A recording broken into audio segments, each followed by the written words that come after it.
Mental health stop future mass shootings. A Week News investigation finds it may have little impact. It's been 3 months since Nicholas Cruz opened fire at Marjory Stoneman Douglas High, killing 17 people, right after new laws passed in Florida putting attention on mental illness.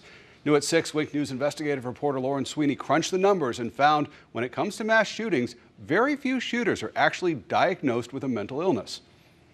From panic to heartache. I don't know what I do next. And then action. We're going to make Marjory Stoneman Douglas be in the history books for creating a change, for being a turning point in the country's history. Within a month of the Marjory Stoneman Douglas massacre, Governor Rick Scott signed sweeping gun legislation into law.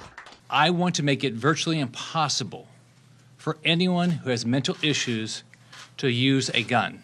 The Marjory Stoneman Douglas Act fortified an existing law preventing anyone who's deemed mentally defective by a court or committed to a mental institution from purchasing or possessing firearms. I knew something wasn't right with him. But that portion of the law would not have prevented the alleged Parkland shooter from purchasing a gun. Nicholas Cruz was never declared mentally defective by a court or committed to a mental institution. And although he received mental health treatment, that doesn't mean Cruz was mentally ill during the shooting. He may have committed that act for reasons that are not due to psychosis, and he may have committed that act because that's what he wanted to do and he was aware of what he was doing. Dr. Keegan Culver is a Lee County psychologist who evaluates people accused of crimes for mental competency and sanity. She says it's a misconception that people with mental illness are committing mass shootings. It's a small percentage. There is some relationship. They do not account for even half of these acts. There's not much data or research on mass shootings.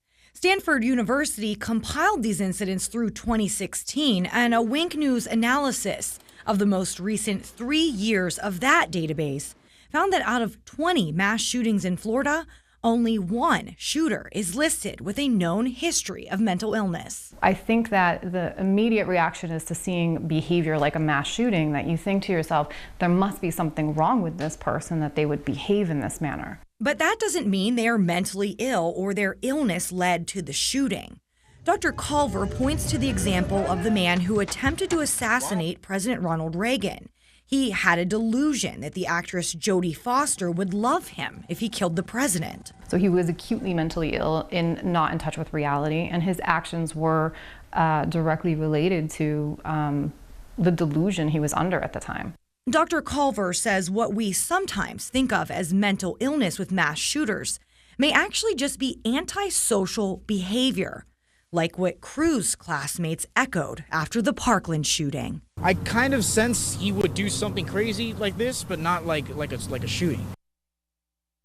That's just a confusing issue for sure. What else can you do to find out what type of person might be capable of doing something like this? Well, it's a really good question. There's not enough research on mass shootings or gun violence in general, and people that spend their time researching this say there really needs to be more digging and looking into what characteristics those people have that do mass shootings. If you want to read more about this, head to the Wink News app. I've broken down other common traits of mass shooters according to that Stanford University data, like age and gender. All right. Thank you very much, Lauren.